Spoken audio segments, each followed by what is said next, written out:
Okay, hold on.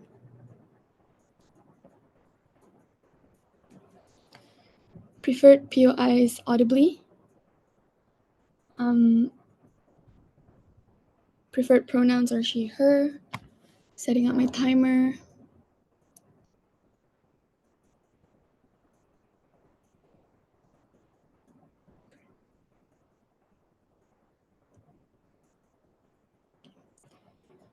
Starting my speech in 3, 2, 1.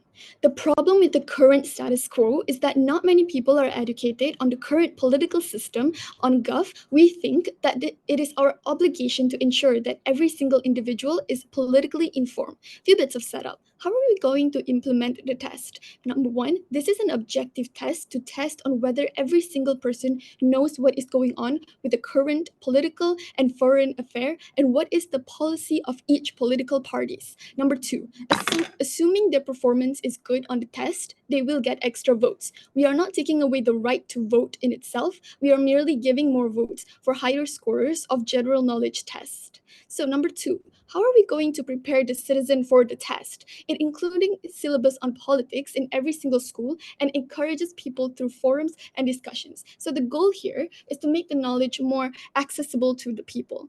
On to my arguments then. Number one, principal argument. It removes the ability for politicians to exploit people that come from less educated background. So what is the framing for this argument? The framing here is that current representation has been tainted by dirty tactics by politicians where they exploit the less educated people for their votes. First layer of analysis. How do politicians actually exploit these less educated people? Number one, they utilize on the historical and emotional rhetoric. So for example, ANC and UMNO keeps using the narrative that they were the reason why we get Merdeka in order to shift the attention of the people from the current problems and the quality of their manifestos to do things in the to things that have happened in the past. For example, like the current problems like 1MDB, right? So number two, they intentionally do not develop rural areas in order to keep them easily exploited. So for example, in Malaysia, PAS in Kelantan and like INC in India, they choose to not develop this rural area because it makes it easier for them to keep manipulating them through populist policies and giving them money. So number three, they also create misinformation within rural areas because they know these people are less likely to go and check up on it. So before my second analysis, yes, POI. Will the test just be about basic common sense, or is it more like in-depth knowledge? It's the basic policies that you have to know, and that's all to it. So number two, second layer of analysis, right? So what are then the harms of these politicians who exploit the less educated people? Less educated people are capable of swinging the votes of any state, and that means it has the ability to harm the whole country. So few specific harms on this, right? Number one, the lack of accountability. So politicians can get away with a lot of bad policies that harms people because of this tactics. This is why even after UMNO had huge scandals where they stole billions of money, people still support them. And the comparative is we have smarter people who can overcome this problem and hold politicians more accountable. And this impact looks like it is important because now the people will not be struggling with current policies that will continue to benefit the politicians while people are struggling to make ends meet because the country is in debt from paying back the stolen money of the past government. Number two, the impact then is it lacks of proper representation. So these people's representations are not actual representations because their representation is based on misrepresentation and fraudery. So we think that it is very harmful, especially for the country, because now people who wants to achieve proper representation cannot outcompete the exploitation game. So the comparative is that because politicians know they can only get votes from the smart people, either number one, they have to focus on the quality of their policy, or number two, they have to educate people in politics in order to get more votes. So either way, we will get better representation of what they want, the wants and needs of these people. So from this impact, we get to reduce the harms of being in the grasp of these political parties and finally get the policies that we deserve. Number three, the impact then is that lack of good policy. Now it's no longer about good policy, but rather who can capture the rural areas. That's extremely harmful because it creates a race to the bottom of who can spend more money for populist policies. Not only it wastes money, but it impedes the development of the country. So comparative, right? The smarter people will demand more long-term planning from the government, and therefore the politician cannot get away with just a populist policy. So the benefit here is we get better policies that develop the countries better. So this impact then leads to the political parties to finally create Point. policies that is no longer on the basis of popularity, majority, and not and actually benefiting. Before that, any POIs? Aren't the smarter people that you say those who have more education or have went through higher education? We are talking about the test, the a normal, and yes, we are talking about those people. But the test in itself is just a test of the knowledge of the policies in itself. So we don't see how that's a problem. So this is the most important argument because it deals with the inherent problems within the policies and why we are able to improve the quality of politics in itself. So even if opposition argues about representation, the question is whether those representation is even valid, and more importantly, that representation comes at the cost of harming the whole nation. So on to my second argument then, right? So it encourages involvement of the less educated people within politics. So currently, a lot of people have no incentive to care about the political system for a few reasons. One, they feel like it's not important for them because it doesn't really feel like it affects them directly. And number two, they are busy with other things. So for example, they're just going on with their daily life. And number three, they just lack of the awareness. And notice how most of people are still going to vote during election because they just want to fulfill their obligation. But the problem is they do not know what is happening, and the harms is a few fold. So number one, a lot of people who vote only focus on one specific issue. But the problem here is people are not actively involved during the political term, which means the politician can simply just get away with a lot of time specific strategy, like doing good things near the election, and it would completely change the way they perceive that politician, for example, because the comparative then now people have to actively engage within the middle part of the term as well. So second, this group of people need to have more involvement within the system because that's how they are able to continue to voice out their opinion. So the problem right now is we let certain people to control their voices, right? So comparatives is now they have to be involved within the system. For all those reasons, proud to propose. Thank you, Prime Minister, for that speech. I now invite Leader of Opposition. Here.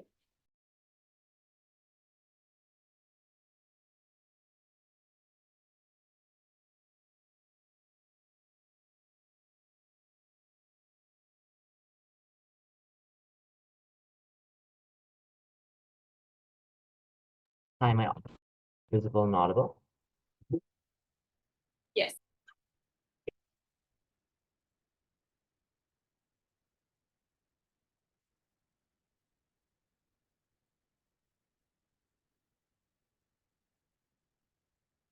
Starting my speech in 3, 2, 1. The shape of populist politics won't change. That is the nuance that they fail to give you. Oh, that's the nuance we'll give you from up. Because if it's an objective test, you won't be able to know the nuances of certain policies. If I say that my policy helps the Bumiputra, it's not that it's going to change on the test. I'm still going to say that my policy will be helping the Bumiputra when I put it on the test. Right? It's not like you can just outrightly, like attack certain parts, political parties and say, oh, hey, this person is corrupt, right? Because if I'm announcing what my policy is, it's not like I'm going to like publicly announce, right? Oh, hey, I'm corrupt. Please don't vote for me, right? The empty rhetoric then of knowledge of the policies isn't a push. It's mechanistic quibble. You can't buy this from the side of government. Two pieces of setup at the top of the speech. Firstly, what does our counterfactual look like? Because we think we can have political education as well, right? We can have things like classes, for example, or more information on the internet, or more awareness of certain political parties, right? Things like having like more like um I don't know, like public announcements, for example, of what certain parties are particularly helping. And we think we can implement these to some extent on our side of the house because resources have to be zero sum, right? So the amount of resources that they spend on their side of the house trying to convince people that this policy is good, or to convince people to use this policy, or to set this test, likely then can be used on our side of the house as well to gain these forms of political knowledge. I think on our side of the house, it's not going to be completely empty. But second piece of setup is in terms of these extra votes part, right? Because if you know, government was extremely generic with their case. They never once told us why specifically extra votes is going to be far better for the individuals. We posit the opposite, right? The point at which every single person in society gets that extra vote because of the fact that everyone's taking the same test. You garner no actual social change. The point at which everyone just gets equal votes, right? Because I think if you want to if you want to buy their case, then you have to buy the fact that minorities are going to get more votes on their side of the house, or that majority will get more votes on their side of the house. We'll explain to you how you harm the principle of democracy on their side of the house. One key response before I take that point, in terms of populism and how representation is going to be like symmetrical on both sides of the house, right? Two responses. Because I think that smoke and mirrors will always exist within politics, right? Even if Najib says that, oh, you know, like I'm going to implement this policy, for example, you're never going to know what's going to happen tomorrow, right? It's specifically because of these propaganda that they push from their own speech is exactly the reason then why you're going to get populist rhetoric, why you're going to get individuals not being able to buy into certain policies because of the ways in which rhetoric is being used against them.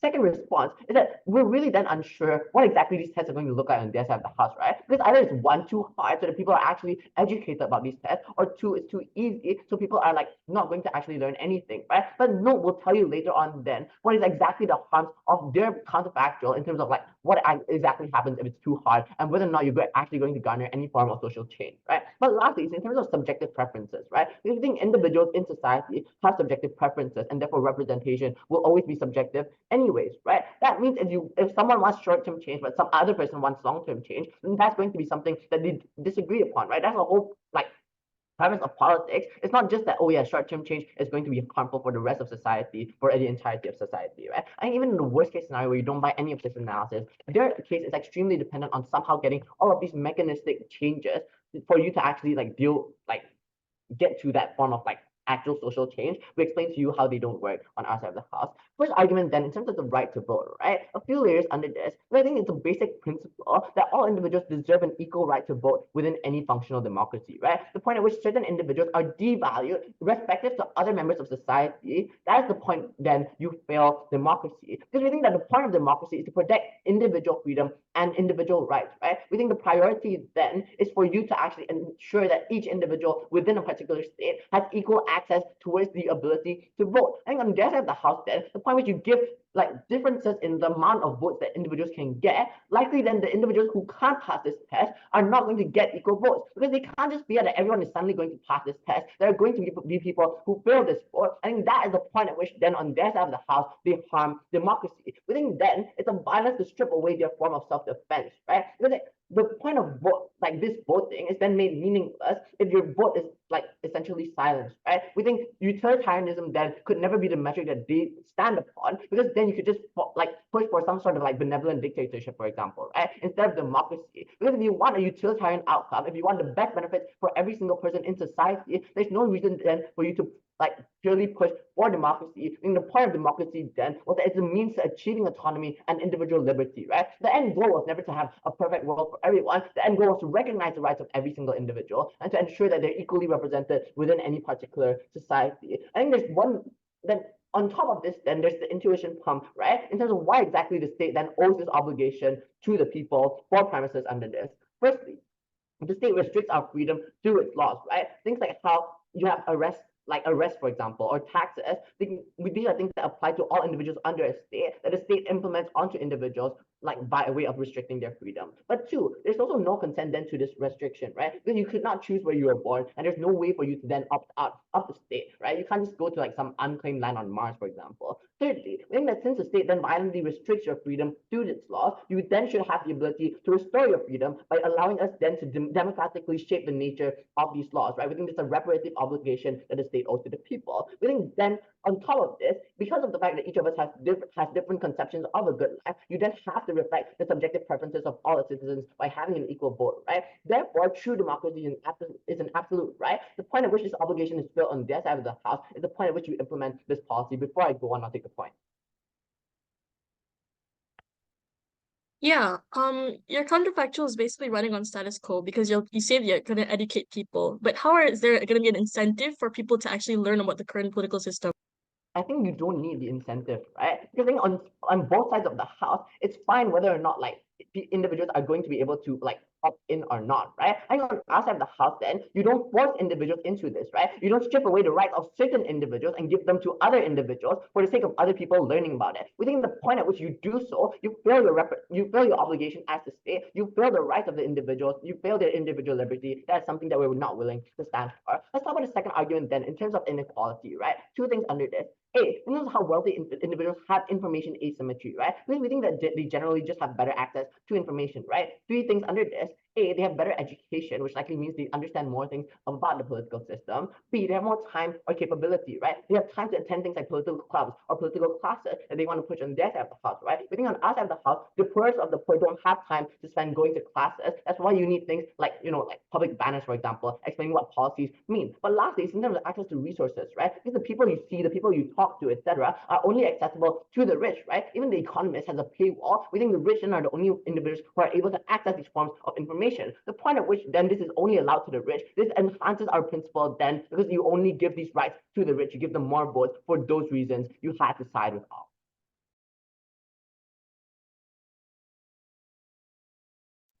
Thank you, Ella, for that speech. DPM, whenever you're ready.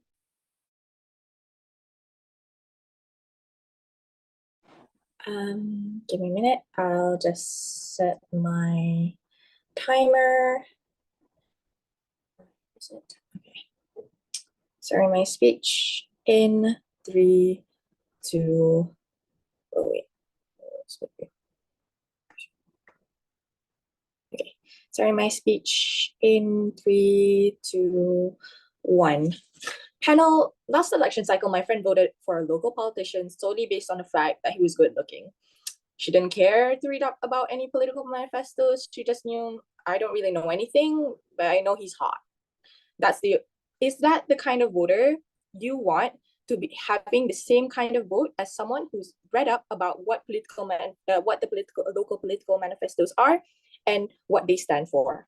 In government's world, the more knowledge you have, the more rewards you'll get, because it shows you actually care about the system and you're actively thinking about how good it is and how good it can be. We don't care if you don't have a university degree. We care if you know about the basic things like manifestos, what political parties stand for, and the background of these major politicians. So moving on into what LO has said, a few rebuttals. In their counterfactual, they say they have education in politics and whatnot. We say that resources are not a zero sum. Our education system will have a syllabus and on politics, and we can use media as well. In our first argument, we prove why politicians will improve the system in itself, and we prove why the current system is inherently flawed. We are willing to defend the more in-depth info that you have, the more vote you'll get. Arguably, minorities in our world will get more votes because they do care about the current system than the majority. What is the point of representation? It is just for the sake, is it just for the sake of having a voice? No representation exists because we want to ensure that the state protects the best interest of the people. The reality is, in current status quo, if the politicians are able to exploit the way people think, then the ability to hold the state accountable in order to ensure the protection of their best interests also goes away. So there's no longer an incentive to achieve the purpose of representation in the first place. So moving on into our second argument. Okay, I'll take the point. Why won't the government be biased when they're setting the test and the syllabus? There's no reason for the government to be biased within setting the test, because the test will be about basic things like manifestos and basic things like basic things that even the people can research on their own.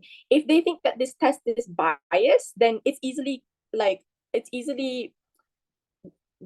able to be called out because it's basic general information. There's no way for the government to fuck up this test or to fuck around with this test because they can be held accountable in that test in itself, because people will know, look, this is not the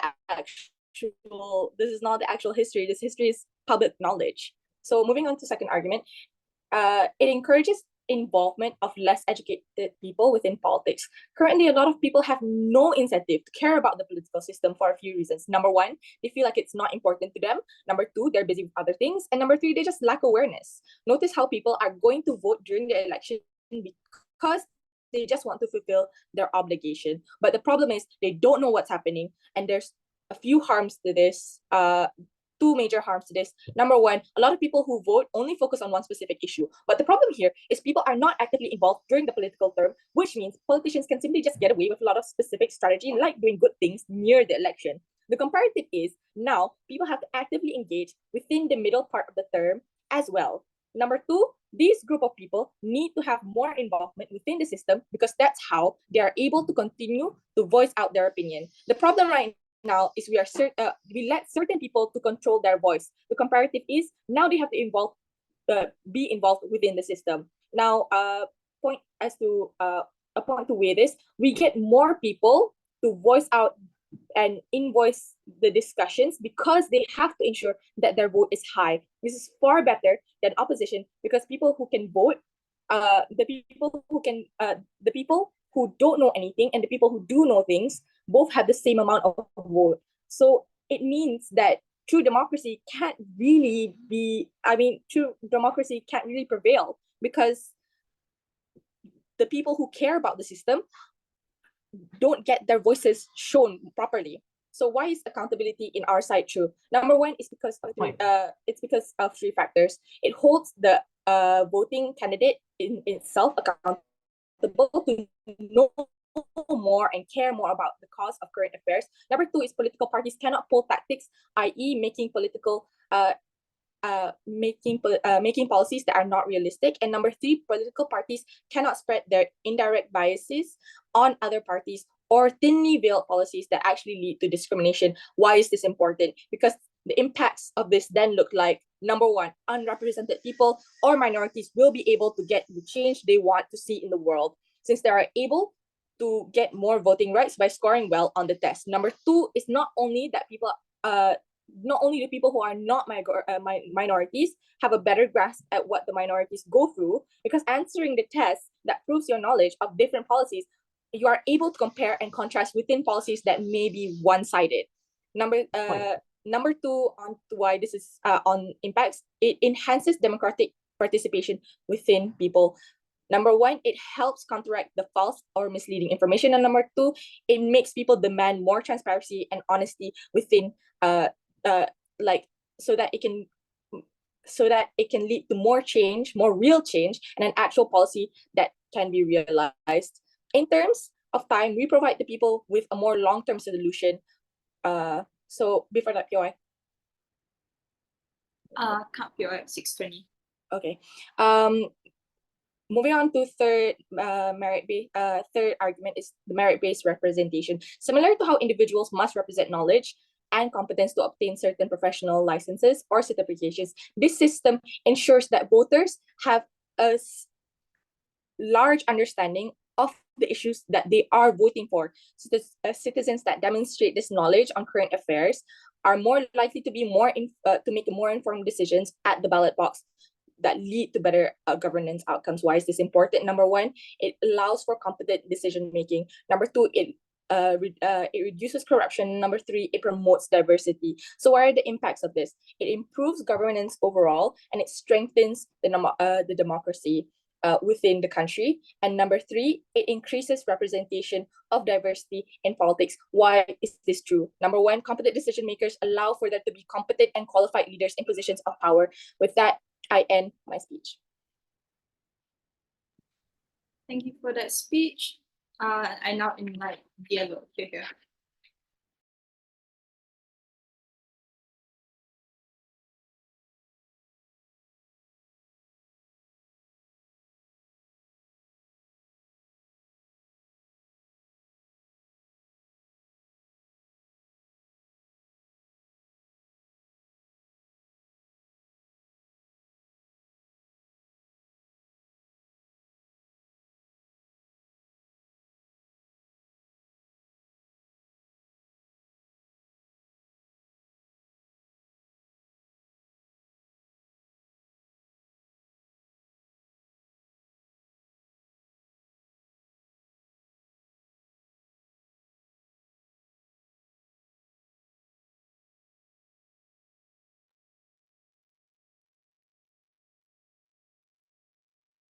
if someone chooses to vote for a politician just because they're hot, we bite the bullet that is perfectly fine, because this is their choice to prioritize the looks and the hotness of the politician over the policies that they might bring. Maybe seeing a cute politician every single night or every single day in your Instagram or like on the posters make you feel happy, boosts your dopamine, and therefore decreases your chance of depression, increases their quality of life. If this is what they value, we think that this is perfectly fine. It is up to individuals to see what's the most important thing in their lives and what they value the most in terms of benefiting their own quality of life. The first thing I want to point out is that the whole 14 minutes of Gulf speech basically tells us three assumptions. It's that like people know knowledge, therefore leading to people not buying in to like people bribing them with money and emotional rhetoric, not sure how the mechanism even links to begin with. And therefore, because people somehow don't buy into money and emotional rhetoric, therefore you will have better policies. Not sure why that links to begin with. I think the mechanistic analysis and the analytical rigor is significantly less on side of proposition, which is why they cannot win. So in the round against Sydney, Shane said we lack layered analysis and layered rebuttals, which is exactly what I'm going to do right now. So firstly, let's look at the first assumption, in which they say that individuals will have political knowledge and they will know about affairs, therefore they will know about what's happening in status quo. But the first and very direct rebuttal is that why? Like, I don't think these individuals are likely to know about the current information. There's no structural analysis from proposition to explain as to why individuals have an incentive to want to strive to have more votes to begin with. Because for the same reasons as to why people don't care about politics on opposition as they assume, they're also then less likely to want to have these votes because they don't care about politics to begin with. They don't care about understanding. They would rather vote for someone that is hot than to understand and somehow have more votes. This reason then is because people are very much like busy with their day-to-day life, like what proposition themselves said. They have to have their work. They have to go through their day-to-day life, trying so hard, working 3 or 4 jobs a day just to put food on their table. Even if it's just middle class and average individuals, it is unclear as to why then this extra vote is one that's more important to them in relative to them resting, spending time with their girlfriend, or like going to the bar or whatsoever. This proves that there is no added incentive on side of Gov for these individuals to try to understand politics. Because for those who want to use votes to make a change, they will do so on either side of the house. But for those who do not have an incentive to do so, it is then relative on both sides. Why then can we on our side still increase political knowledge on our side of the house? We think we can do the same things like including it in education. Note that in Malaysia, for example, you need to pass your sejarah, which is your history test, in order for you to pass and have your like high school cert, which means then on our side of the house, we can include it in educational syllabus where we teach it in school, introduce it to children, have more campaigns. You will suddenly scroll through something on your social media, or even if it's pasted on the roadside, people will then have access to these types of information, which is why then we think we are equally able to increase the information of these individuals and have most people know about this. Later I'll explain, even if a minority is still very stupid and wants to vote for hot politicians, that's perfectly all right. But the baseline here is that opposition can still have majority, if not more, like 60-70% of the people knowing about information and having this like knowledge.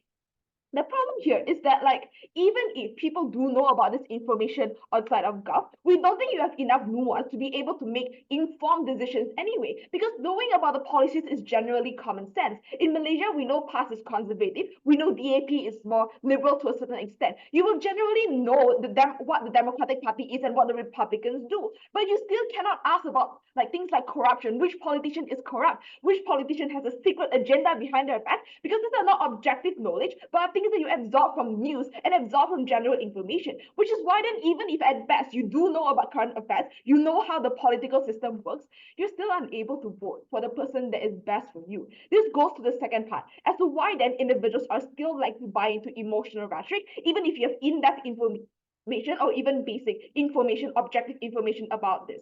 Because the reason as to why racial politics is one that works to begin with is because it ties into the individualistic nature, or it ties into the emotions of individuals. We think in this sense, it's still then easy for individuals to buy into this emotional rhetoric. Like sure, the test says that, or the syllabus says that this thing is correct, like this politician supports this policy. But if this politician tells me, and in their campaigning, they use emotional rhetoric to tell me they will protect me and they will protect my race, this is exactly why individuals will still vote for this person at the end of the day, which is why then we don't think the policy actually works.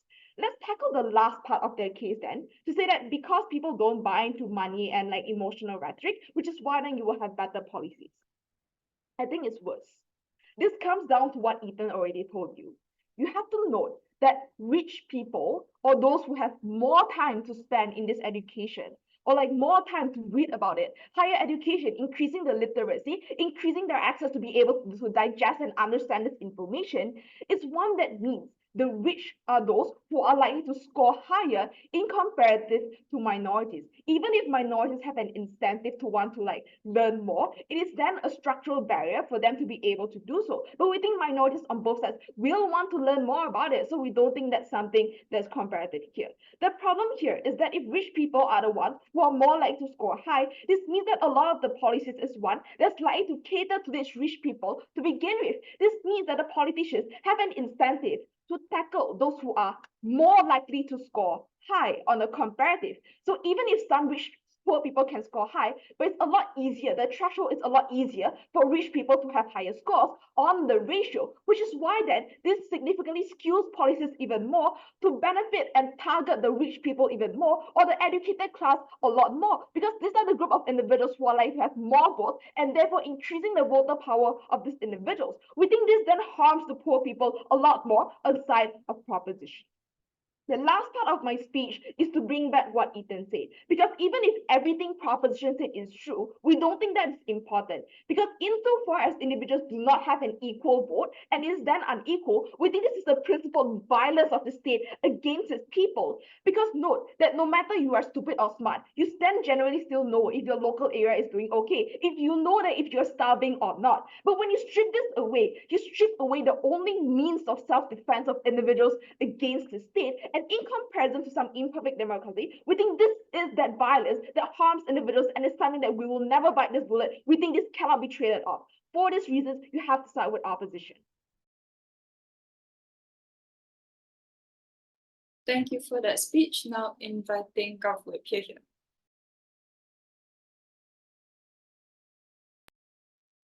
Am I audible? Yes.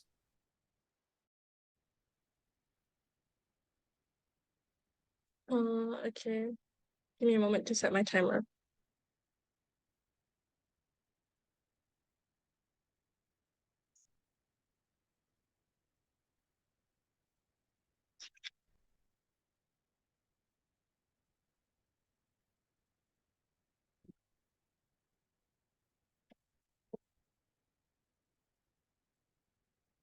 Starting my speech in 3, 2, 1. DLO maybe know that DAP is the center, but that's just because she's a debater. Most people don't even know who is the politician within their constituency. They vote based on the political party or narrative, and that's extremely harmful coming from their side of the house. There's going to be 3 questions I'll answer in this debate. Firstly, will the system be done well? Secondly, why representation is being manipulated in the current status quo and why government will fix that. But thirdly, why exploitation of the less educated is extremely harmful for the country's development. But before that, a few strategic observations. Firstly, they tell you we have education system, but the problem we address is that there's no incentive for people to learn about the current political system. The comparative is where we give them the incentive. If people think that their voice is not enough, then now more incentive for them to learn to the current system because there is a test for them to actually qualify and how exactly they're going to vote itself, right? And how exactly the politicians will create more better policies at the point at which their people are more educated. But secondly, they claim they get autonomy and the right to vote. But that isn't how our system works. We aren't taking away the rights to vote. Our system works on a merit-based basis. The more you know, the more you're able to get to vote. And that fuels people to do better because they want to be able to vote to improve their rights. But thirdly, notice how their case has no impacts whatsoever. Just because people have equal vote, it doesn't mean they're able to fix any problem. Their case is entirely based on the principle of equality. What then translates into the impact of getting the equality? Because understand that their case is based on status quo, educating people, but there's no purpose to how exactly they're going to translate that education into getting people the right to know on how exactly to vote for their rights through the principle of equality. But then moving on to my issues. Firstly, will the system be done well? Because opposition's main push in this debate is just the system will be flawed. They've engaged on why representation is harmed. Insofar, I proved that the system will be done well to that extent. Half of their case is out of the debate.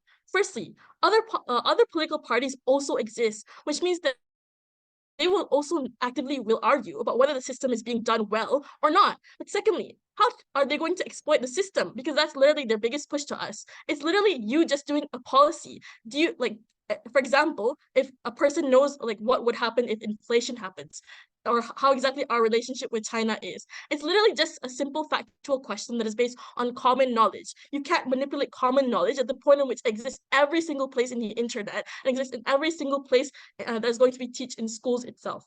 But thirdly, we prove to you in first and second why we have a huge incentive to educate people a lot more. And people are also now have the incentive to get more educated because they need to score the test itself. And that is proven in opposition as well, because people know the right to vote, and people know that it's an obligation for them to vote. And therefore, they will have incentive to get more educated for the test itself to actually access that right to getting more votes itself. But the conclusion here is, I don't think the system is likely going to be flawed. Like, even if it's true, at least we get more people to be involved and educated and know about the system, because there is going to be a test that tests on them. This is still a debate with an impact, because now more involvement means you are able to voice out more. And that is likely the representation that opposition wants. They want more people to voice out more. But we are unsure of how they're actually going to claim that at the point in which they don't really give us the incentive of how people will likely get more educated and people will likely get be involved in the political sphere. But the second issue then on why representation is being manipulated in the current status quo and why only we can fix that. Because opposition tells you representation of the people is good. We question, by why though? Because if you care about the system, you can still voice out using social media, like Twitter and like Facebook. But if you are not well educated enough on this, then maybe you shouldn't spread misinformation on the internet. The goal of the representation is to protect the quality of the life of people. If you can manipulate people to a point where their voice is actively harming them, we think you should be allowed to intervene and protect their interests. Because on side opposition, they're actively harming the voice of the people at the point at which we have the politicians who exploit these people at the point in which they're not educated enough. On government, we explained to you that representation will always be manipulated for three reasons. Firstly, people don't know about how the system will work and what are the manifestos and policies that politicians make. There's no incentive for them to actually learn about those policies itself. But secondly, people are inherently poor, so they don't have the capacity or resources to understand the current political system, and will just follow that one that manipulates them.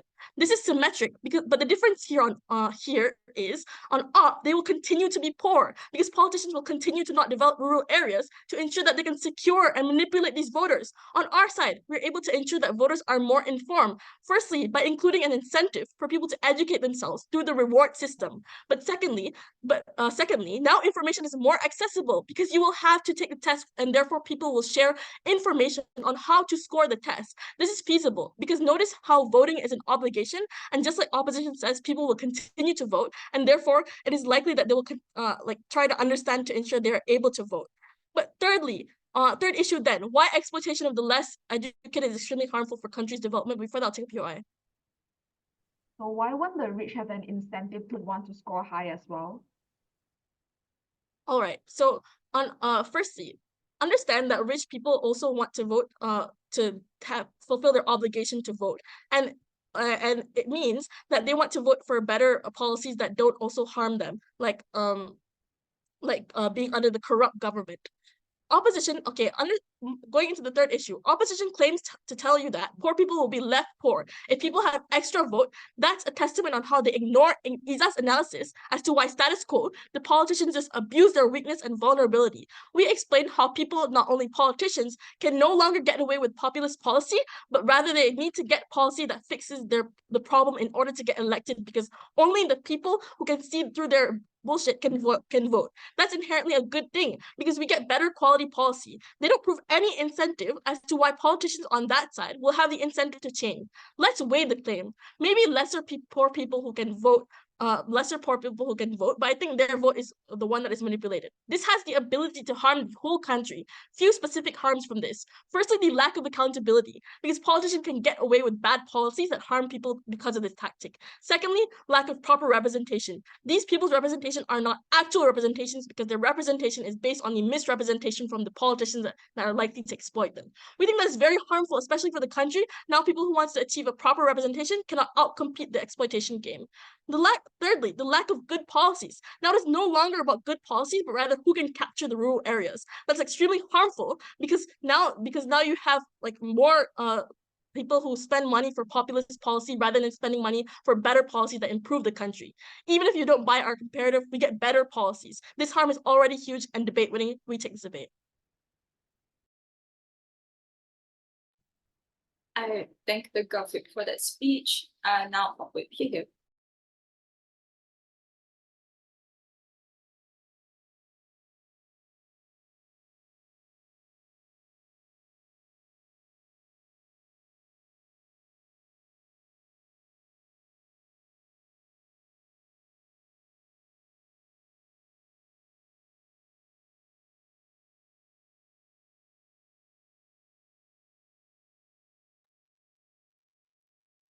Hello, am I audible and visible?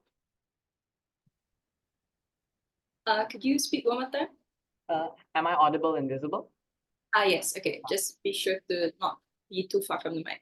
All right.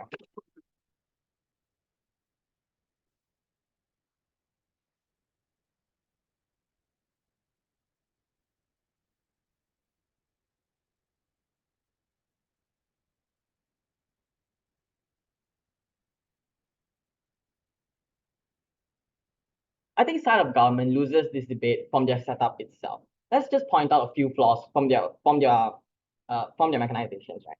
Firstly, they said that governments are the ones that are going to be setting these papers and going to be marking these papers. I think Ethan and Supe have correctly pointed out that governments are likely going to be biased in the way that they set their papers. It likely means that the questions are going to cater towards the benefits of the current government. It's going to cater towards like making themselves sound like the better people that should be in power. So this is when you already have that asymmetry, and you already show individuals on the ground that you should be voting for this government. This government is doing all these right things. So I think that's already a failed mechanism coming from the side of government, because they fail to prove to you how you're actually able to make it like on a level playing field for all parties that are involved. Second contradiction they made in their mechanism is to say that the test is going to be basic, but at the same time, you need to tell people to attend classes. So there's two problems with it, okay? Let's just engage with both of them. If it's going to be a test that is basic, that basically isn't going to have a delta at all, because it's likely that everyone is going to have a basic knowledge. So sure, if you want to take a person that maybe doesn't know about current affairs that are happening,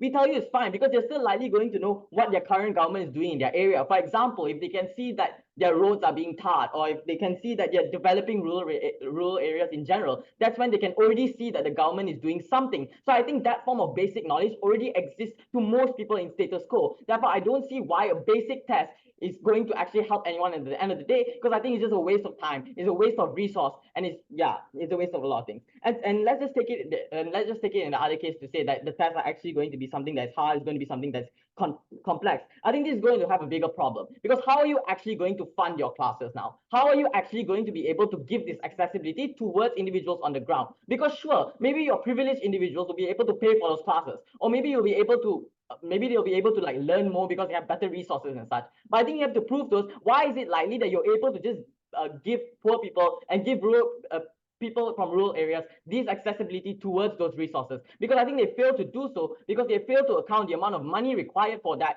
to happen. I think those are type of flaws that occur in the mechanism. Before moving on to my two issues, one rebuttal on this idea of people having the incentive to learn, because for some reason this is like a big case coming from the side of government. I think firstly, incentive is likely going to occur on both worlds. I think people are not as ignorant as you think. Like like what you said earlier about like voting for someone because they're cute, like that doesn't happen on for everyone. I even think that doesn't even happen for you, but you just said it. But let's just take it at your best case, right? That you do vote for people, that you do vote for people because they're cute. I think this is still something that's beneficial, because you still allow these people to carry out their democratic duty. You still allow these individuals on the ground to have that same vote that has the equality as everybody else. So we tell you that it is something that is beneficial. So even if it's true that you say that people don't have people don't have an incentive without the test, how do you suddenly get incentive then with the test? Because this looks like individuals that you claim don't really care about politics at all. Why is it so that when you suddenly have a test, these individuals suddenly want to learn? Why is it so that these individuals suddenly want to have more votes than anybody else? Because I think if anything, it's going to just increase voter apathy, because it's just going to look like more people not wanting to care about voting at all because they know that they have to attend classes in order to vote, because they know they have to like gain sufficient knowledge. This is when you just like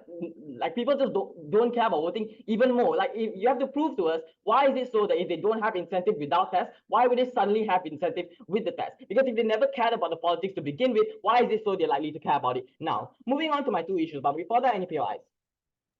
Yeah, if politicians have a lot of money to fund their like populist policies or ideologies, why can't they have the money to funnel the resources into these rural areas for the education system itself? Okay, number one, I think like campaigning and doing all those things are a lot less like you require a lot less money to do that. And also number two, I think you need to prove to us why is it likely that governments actually want to fund these want to fund rural areas as well. You need to prove to us why is it likely that government actually want to sponsor these forms of education when it doesn't necessarily help them, because governments can just prioritize lobbying for rich people powers because they know they are the ones that are going to have the most amount of power in voting. I'm going to explain that later in my issues as well.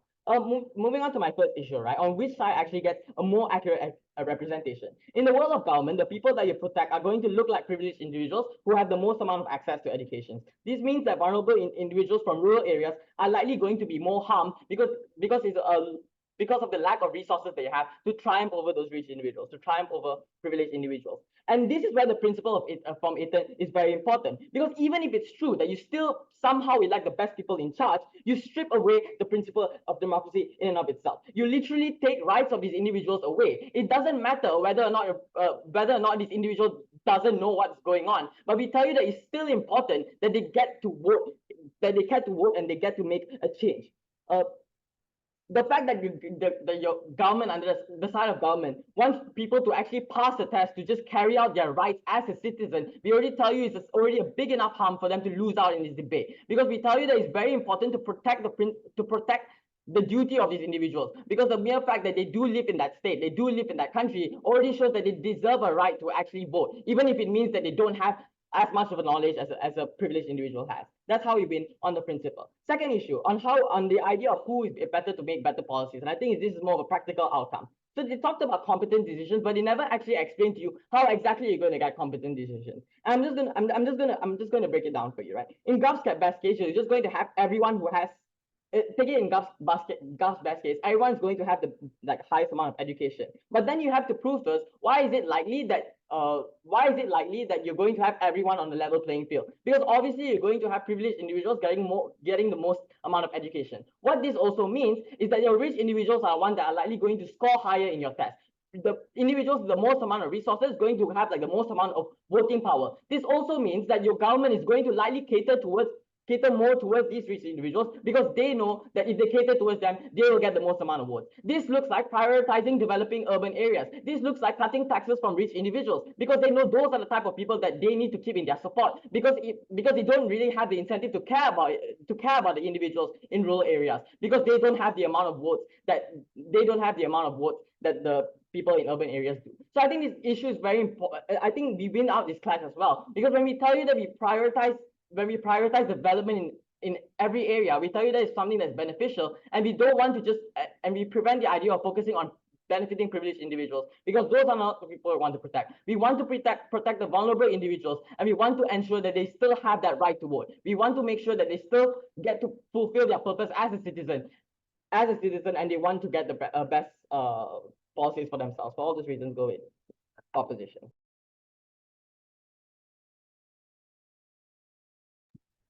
Thank you for that speech. And I'll invite Ott reply. Here.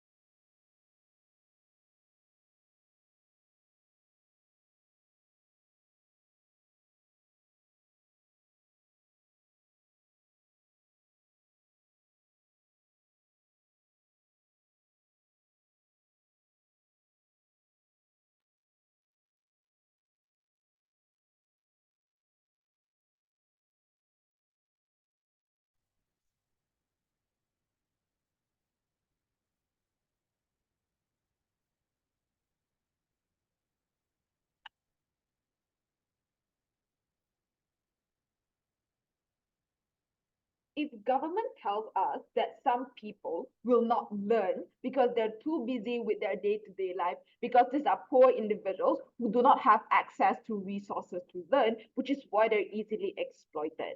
It is incredibly unsure why then these poor people suddenly then will have an incentive to learn on side of Gov when they are still too busy, when they still lack resources. Because if resources were the problem to begin with, we've told you we can have that as well as per our position fiat.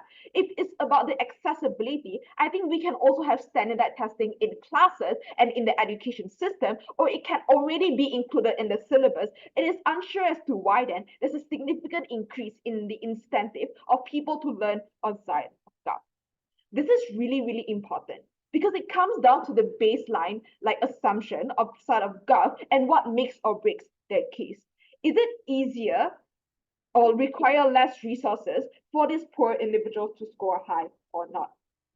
Firstly, we tell you no, because these individuals lack resources and lack the time and lack the capability in comparison to richer individuals. This is because they have like paywalls for economists, for example, like what Ethan told you, because they're so busy, they're working 3 to 4 jobs per day, or they simply do not care if they already don't care on either side of the house. This is contradicted to rich or average, like higher middle class individuals who are then more likely to have the time and resources to read the news every morning when they don't need to rush to the construction site or they don't need to rush to work.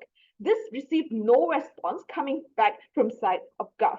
So it has to stand at the end of this debate that it is significantly harder for these individuals to score high and to go for these classes because they're just too busy. What does this mean then? This means that even if you have the incentive to score high, it is then a lot harder. So even if you try very hard, it's then hard for you to score as high as the other group. On their best case scenario, where they try very, very hard and both score equally, because it's a lot easier for the rich to score high, it then has no impact if it's symmetrical to begin with. But the problem here is that when you force individuals to give up on their jobs to go to class, or to give up on earning that extra meal in order to learn about political issues, this is exactly the violence when you strip away people's rights and make the rights like something that you have to earn on side of proposition, which is why that it is unjust to begin with. But we think this is exactly the problem, because the significance of proving that it's a lot easier for rich people to earn more, to like have higher scores, means that the policies is one that's likely to favor the rich a lot more. Because the worst case on status quo is that you give money to manipulate the poor people, but at least they get money. At least they get some money they can help on their day-to-day life, and it's likely to be enough, or the poor people wouldn't continue supporting them to begin with. But on side of Gov, when the poor people find it a lot harder to score high, when the poor people are going to become even more of a minority, this means that a lot of the policies will then favor those who are easier to score high, or the policies and the resources will be spent on helping those who can easily score high to help them score higher, which then maximizes the outcome and maximizes the vote for the parties to begin with. This is when policies will become even worse on side of Gov. There is no reply to this at the end of this debate, which is why then government has to lose on their own case. But even if you don't buy that panel, I think the principles are really clear as to why then it is not okay to have unequal voting. Because this means that, okay, like we're not stripping away the right to vote entirely, but this means that your vote is immensely devaluated in comparison to other individuals. We've told you then why this is something that's unjust, because it was the government that put you in this position to begin with, as per the state power principle that what Ethan told you. So it is unfair for the state to double punish you for something that wasn't your fault to begin with. We've also told you then why this is your only means of self-defense, which is why then it's not okay to strip this away from you. That will be violence that will be equivalent to like killing individuals, because you strip them away from the ability to defend themselves and to voice out if the state is unjust to them. At the end of this debate, Gov cannot just say that we have no impacts because it's only principles, because principles is exactly what the government should abide to, and this is what's unjust to the individuals on the ground, which is why then it ought to go to side of opposition.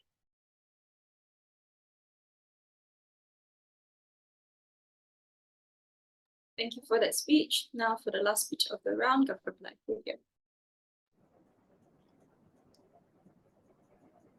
Starting my speech in 3, 2, 1. Judges 3 clashes and why we win. First, on equal representation. Ott believes that everyone should have one vote and this somehow leads to equality. 3 problems with this. Number 1, this is a very big impact to which they are just stating the status quo and they can't even prove that this leads to equality. This is unlikely to be true that they get equality because we can see now that people do not have the incentive to learn about the inequalities of the minorities, for example. They cannot actually prove to us that the current status quo leads to people actually having the incentive to learn and therefore get equality. Number 2, another analysis is that we exist in a world where people who does not even have any knowledge on the politicians other than the word of mouth that the politicians did something good the other day, that the politicians helped the rural area that one day, that one time, versus people who have actual knowledge that the politicians who are nice to others, that they have the others that day or have very prejudiced policies, right? So number 3, the glaring problem with opposition then is that they have also bite the bullet that they wish to live in a world where people vote for reasons of obligation and reasons of finding a politician attractive, which means they want a world of ignorant people where politicians can easily manipulate these people, and this leads to things like people accepting money laundering by the politicians not knowing it, right? And number 2, on the clash of number 2 analysis, they believe that the amount of vote differences leads to inequality. We already proved how this is untrue. Number 1, we have extensively explained how this is a very good thing on our side than having a vote that people done based on the reasons of attractiveness and obligations, further proving how their side wish to live in a world of mindless zombies. And number 2, they believe that rich people will score higher. Number 1, we already said, but we said this is untrue because at which point we have proved the knowledge is accessible from school to research media and more. We believe that the rural areas now can actually materialize those benefits on their sides. And number 2, another reason is minority actually do want to change the system because it affects them more direct than compared to white people. Again, they give no analysis for their claim that suddenly the minorities will still be discriminated. Number 3, they ran a very uncharitable case, but never engage with how flawed this status quo is, but also proves their elitist mentality to believe that the rich can score high. Number 2, will the system actually materialize?